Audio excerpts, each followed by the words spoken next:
बहुत बहुत धन्यवाद करता हूँ। सबसे पहले तो आप सबको नए साल की बहुत बहुत शुभकामनाएं, बहुत बहुत बधाइयाँ।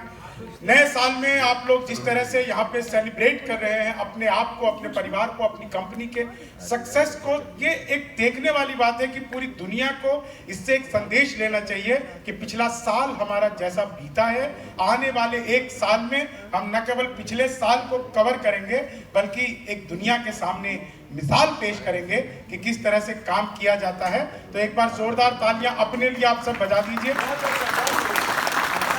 बाकी मेरा नाम शंभू शिखर है, मैं एक हास्य कवि हूँ। मूल रूप से मैं बिहार का रहने वाला हूँ। वहाँ शराब बंद हो गई तो मैं दिल्ली रहने लगा। अच्छा, आप भी बैठ जाइए कोई अच्छा सा स्वादिष्ट पड़ोस देख के। हालांकि जिसके पड़ोस में आप बैठे उसे तो स्वाद वैसे ही आ जाएगा, लेकिन आप बैठ जाइए जी। दरअसल हंसने हंसाने का कार्यक्रम थोड़ा लंबा 1 घंटा करीब चलेगा, तो इसीलिए मैंने कहा कि आप बैठ जाइए। बहुत अच्छा एंकरिंग कर रही थी आप। और मैं, जब आपने देखा होगा जैन साहब यहाँ पे बोल रहे थे, मैं यहाँ से आया तो मुझे नीचे का ये दिखा नहीं तो मैं लड़खड़ा गया। जब मैं वहाँ जाकर के बैठा तो मैंने ठीक से देखा तो मैंने कहा ये तो मेयर साहब हैं, इनके सामने तो अच्छे अच्छे लड़खड़ा जाते हैं। तो ये सर सच में मैं इसीलिए लड़खड़ा गया था कि अच्छे अच्छे आपके सामने लड़खड़ा चुके, आप यहाँ के मेयर हैं और आप लोगों के बड़े भी हैं। तो चलिए हंसने हंसाने का सफर शुरू करते हैं, बातें कम। मैं एक हास्य कवि हूँ, आप लोगों को बस हंसाऊंगा। थोड़े 2-4 निवेदन करूंगा बस। जितने लोग भी मेरा वीडियो बना रहे हैं, मेरा डिजिटल कैमरे से भी नेगेटिव आता है, इसलिए कृपया फोन थोड़ी देर के लिए बंद कर दें। बहुत सारे पति भी मेरा वीडियो बना रहे हैं, वो अभी बनाएंगे, घर जाके पत्नी को हंसाएंगे। मेरे भरोसे तो शादी करके लाए नहीं होंगे, अपने भरोसे हंसाना उसे, इसीलिए जो है इसको बंद कर दो। इसको बंद करना बहुत जरूरी है जी जी। और बस जितनी देर आप लोगों के बीच में मैं हूं, इस बात का ये समय कोई निर्धारण नहीं है। आप लोगों की एनर्जी मुझे जो मिलती रहेगी, आप यकीन मानिए आज साल का पहला दिन है और आप लोग जिस सोशल डिस्टेंसिंग के साथ बैठे हुए हैं, तो निश्चित तौर से कोरोना का बाप आप लोगों का कुछ नहीं करा सकता।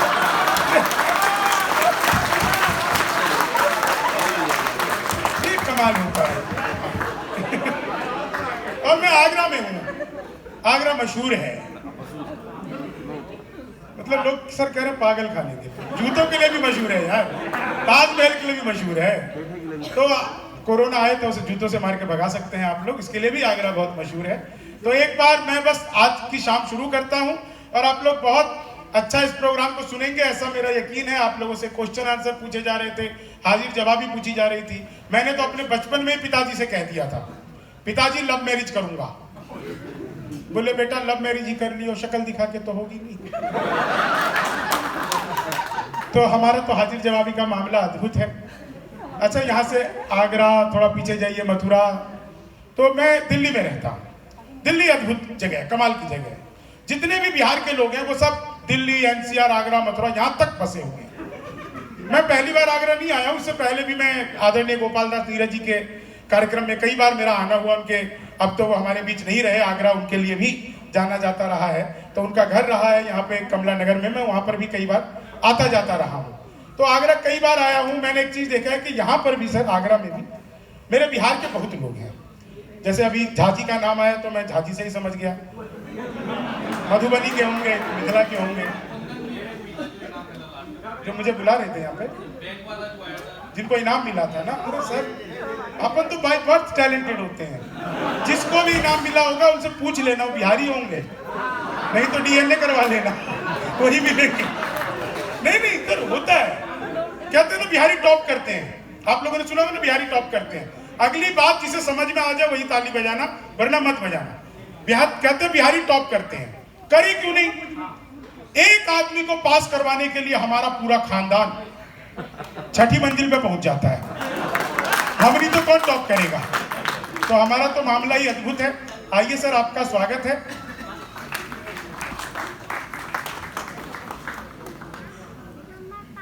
जी सर।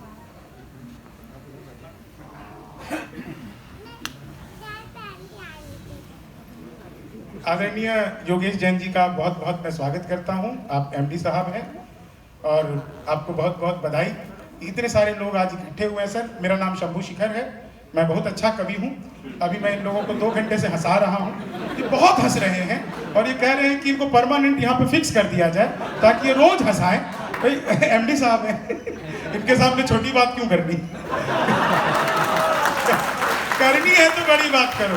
अब वैसे भी इससे पहले सर नवीन जैन जी बोल रहे थे, अब जैन साहब आ गए। जैन जो है इस पूरे हिंदुस्तान में मुश्किल से 2.5% भी नहीं होंगे, 2.5% भी नहीं होंगे।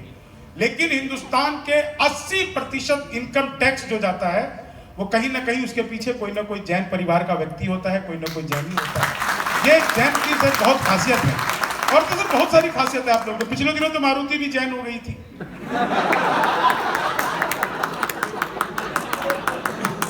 है ना। तो जैन सर अद्भुत होते हैं। पिछले अभी दिल्ली में पटाखों पे बैन लगा दिया गवर्नमेंट ने, सारे पटाखे वाले अपनी दुकानें बंद करके चले गए। मैंने देखा दिल्ली के कनॉट प्लेस में बहुत बड़ा शोरूम खुला हुआ, जैन पटाखे, नीचे लिखा हुआ अहिंसक, जैन पटाखे अहिंसक।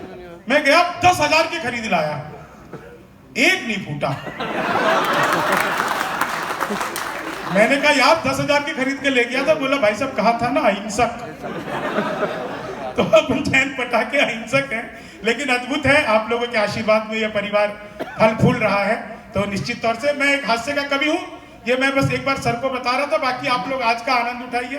बिहार के आदमी अद्भुत होते हैं, बहुत ही अद्भुत होते हैं। यहाँ तक बिहारी बस गए। आगरा में मुझे लगता है कि आगरा के कम बिहार के ज्यादा लोग होंगे, इसमें बिहार वालों की कोई गलती नहीं है। सारा का सारा कसूर इन आगरा वालों का। ये लोग बड़े बड़े पांडाल लगाते हैं, कीर्तन मंडली बुलवाते हैं, फिर भजन करवाते हैं। राधे राधे जपो चले आएंगे बिहारी, राधे राधे जपो चले आएंगे बिहारी। अब कलयुग में वो बिहारी तो आ नहीं सकते, हमें ट्रेनों में ठुस ठुस के आना पड़ता है। तो सर सचमुच में आगरा में एक आगरा और कम से कम 25-30 बिहार है। मयूर बिहार, वसंत बिहार, समझ में नहीं आता ये बिहार में आगरा है या आगरा में बिहार है। लेकिन सचमुच महिलाएं भी हंस रही हैं, बहुत खुशी की बात है। एक ने भी मास्क नहीं पहना हुआ। नहीं, मैं आपको अप्रिशिएट करता हूं, आखिर आप लोगों ने मेकअप पे इतना खर्च किया होगा, तो मास्क पहन करके मेकअप की तौहीन क्यों करवाना। तो इसलिए आप लोगों का बहुत बहुत साधुवाद है। आपने सर एक चीज सुना होगा, कॉपी पेस्ट। इस कॉपी पेस्ट का आविष्कार हिंदुस्तान में हुआ और यहाँ की महिलाओं ने, लड़कियों ने किया। वो नीचे वाले होठों पर लिपस्टिक लगाती हैं, ऊपर 2 बार पप पप करती हैं, हो जाता है कॉपी पेस्ट। देखो आप लोग हंस तो बहुत रहे हो, तालियां थोड़ी सी कमजोर है, मुझे स्टार्ट होना है अभी। तो महिलाओं का बड़ा योगदान है पूरे, मैं सच बता रहा हूं आपको। अच्छा, आप लोगों ने तो इसका अनुभव भी किया होगा, क्योंकि अधिकतर लोग जो है वो यहाँ पे सामने जितने भी दिख रहे हैं वो सब शादीशुदा दिख रहे हैं। शादीशुदा और गैर शादीशुदा में बस सब 2 ही फर्क है। शादीशुदा और गैर शादीशुदा आदमी में एक ही फर्क होता है, जो गैर शादीशुदा व्यक्ति होता है उसमें और शादीशुदा में बस एक ही फर्क है, बड़ा सा फर्क है कि शादीशुदा व्यक्ति जो गैर शादीशुदा है उसका मुंह बिल्कुल ठीक रहता है, चेहरा खड़ा रहता है। लेकिन जो शादीशुदा व्यक्ति होता है उसका मुंह मंगलसूत्र की तरह यहाँ तक खुद ही लटका रहता है। ये एक पहचान है। लेकिन मैं आइए हंसाने का आपको क्रम करता हूँ और आप लोग बहुत अच्छा सुन रहे हैं। बस मुझे ऐसा ही मोड एक बार फिट करना था, इसके बाद कुछ भी इधर उधर की बातें नहीं। अभी हम लोग कोरोना से बाहर निकल करके आए हैं। क्या आप लोगों ने अगर न्यूज़ 18 इंडिया पे मेरा एक प्रोग्राम रोज ही सैटरडे संडे को आता रहता है, लपेटे में नेताजी, मेरा कविता सुनाने का एक अलग तरीका है। मैं गा गा कर कविताएं सुनाता हूँ, तो मैं उसी में आप लोगों को जोड़ता हूँ और धीरे धीरे बीच में तमाम तरह की बातें भी चलती रहेंगी। अभी मोदी जी ने पिछले दिनों शुरू किया था डिजिटल इंडिया, कमाल के हैं। अच्छा, मोदी जी याद आते सर एक बात याद आ जाती है। मैंने पिछले दिनों मोदी जी से पूछा, मैंने कहा मोदी जी आपकी नीयत क्या है।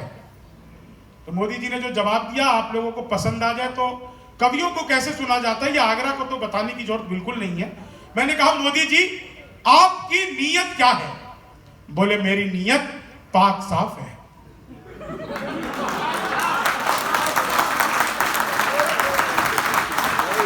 तो पाक साफ छवि के बैठे हैं हमारे मोदी जी, अद्भुत ही है। पिछले दिनों उन्होंने डिजिटल इंडिया शुरू किया था। मैंने अखबार में डिजिटल इंडिया का विज्ञापन देखा, घर बैठे मिठाई मंगवाइए। मैंने कहा ये पिज्जा बर्गर खूब मंगवाया है, ये मिठाई कैसे मंगवाएंगे। तो मैंने दिए हुए नंबर पर कॉल किया तो उधर से डिजिटल इंडिया शुरू हो गया। बोले नमस्कार, अग्रवाल स्वीट कॉर्नर पर आपका हार्दिक स्वागत है। मिठाई लेने के लिए 1 दबाइए, चाट पापड़ी के लिए 2 दबाइए, गसक नमकीन के लिए, आजकल सब मिलती है मिठाई की दुकान पे, गसक नमकीन के लिए 3 दबाइए। मुझे मिठाई चाहिए थी, मैंने 1 दबा दिया। बोले लड्डू लेने के लिए 1 दबाइए, बर्फी लेने के लिए 2 दबाइए, जलेबी लेने के लिए 3 दबाइए, कलाकंद लेने के लिए 4 दबाइए। इससे पहले कोई कुछ बोलता मुझे लड्डू चाहिए था, मैंने 1 दबा दिया। बोले मोतीचूर के लड्डू लेने के लिए 1 दबाइए, डिजिटल इंडिया है ना सर। बेसन के लड्डू लेने के लिए 2 दबाइए, गोंद के लड्डू लेने के लिए 3 दबाइए। मुझे बेसन का लड्डू चाहिए था, मैंने 2 दबा दिया। बोले 1 किलो लेने के लिए 1 दबाइए, 2 किलो लेने के लिए 2 दबाइए, 3 किलो लेने के लिए 3 दबाइए, 100 किलो लेने के लिए 4 दबाइए। मुझे 1 दबाना था, गलती से 4 दबाए। मैंने भी वही किया जो आप भी करते हैं, तुरंत ही फोन काट दिया। मैंने कहा ये तो फंस गए। 1 मिनट बाद ही उनकी कॉल बैक आ गई।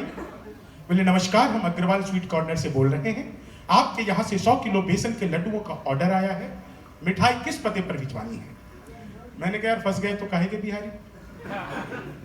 मैंने कहा जी मुझे तो पता नहीं घर में किसने फोन किया है, हम 9 भाई हैं, सबसे बड़े वाले से बात करने के लिए 1 दबाइए, उससे छोटे से बात करने के लिए 2 दबाइए, उससे छोटे से बात करने के लिए 3 दबाइए। आप लोग जोरदार तालियां बजाइए। तो जीवन का ये आनंद है, दरअसल फंसना नहीं चाहिए कहीं भी। डिजिटल इंडिया शुरू हुआ, उससे पहले कमाल है, मोदी जी तो कमाल है साहब, मोदी जी कुछ ना कुछ करते रहते हैं। मोदी जी को अभी 6 साढ़े 6 साल हुए हैं, लेकिन देश में इतनी तरक्की। देखिए अच्छा एक चीज मैं आपको बताऊं, मुझे नहीं पता आप लोग किस पॉलिटिकल पार्टी के लोग हैं, आप लोगों ने किस पॉलिटिकल पार्टी का दुशाला ओढ़ के रखा हुआ है, मुझे बिल्कुल नहीं पता। लेकिन मैं बस एक आम लोगों की बात करूंगा, थोड़ी देर के लिए अगर आप भाजपा के हो तो इस्तीफा दे देना। मुझे नहीं पता ना मैं क्या बोल दूंगा। कांग्रेस के हो तो भाजपा में शामिल हो जाना, क्योंकि आजकल आदमी का कुछ पता ही नहीं रहता सर। भाजपा जो है वो कांग्रेस युक्त हो गई है पूरी तरह से। किसी भी कांग्रेसी से सुबह पूछो कहां जा रहे हो, बोले कि यार पता नहीं। अच्छा आओगे तब क्या रहोगे, बोले यार भाजपा ही हो जाऊंगा, कुछ ये भी नहीं पता। तो कांग्रेसियों का भी कुछ पता नहीं, इसलिए आप पॉलिटिकल प्रोग्राम नहीं है, इसलिए आप हास्य व्यंग का मजा लीजिएगा, बस एक दूसरे पे आनंद लीजिएगा। लोग कहते हैं कि राहुल गांधी की शादी अभी तक नहीं हुई, बिल्कुल नहीं हुई, ठीक नहीं हुई। सबसे बड़ी गलती सोनिया गांधी की, जहां भी जाती है कहती है कांग्रेस को बहुमत दो, कांग्रेस को बहुमत दो। नहीं देते लोग, अब तक नहीं देते हैं।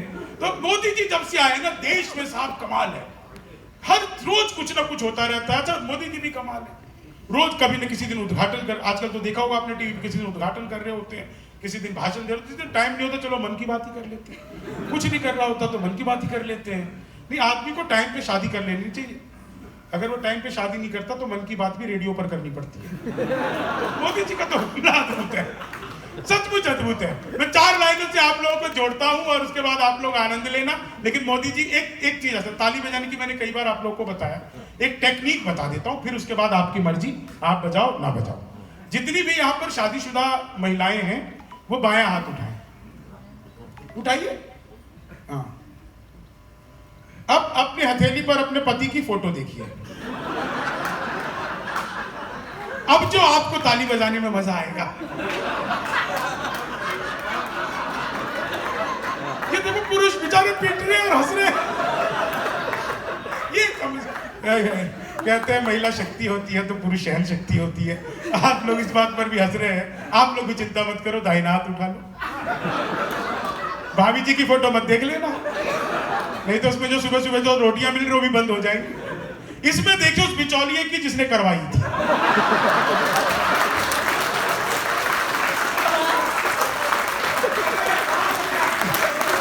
Thank you thank you thank you. मतलब सब ताली बीत रहे, सभी दुखी। कोई ऐसा हो जो नहीं, मोदी जी तो कमाल है ना, पिछले 8 नवंबर को आए थे।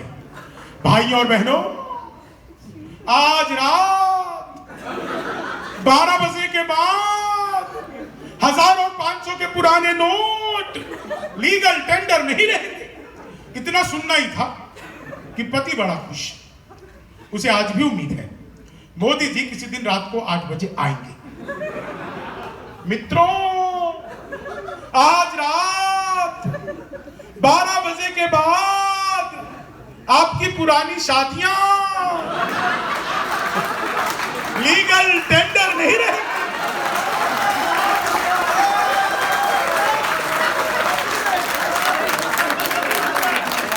ये ऐसी पहली बात थी जिस पर एमडी साहब ने भी ताली बजाई।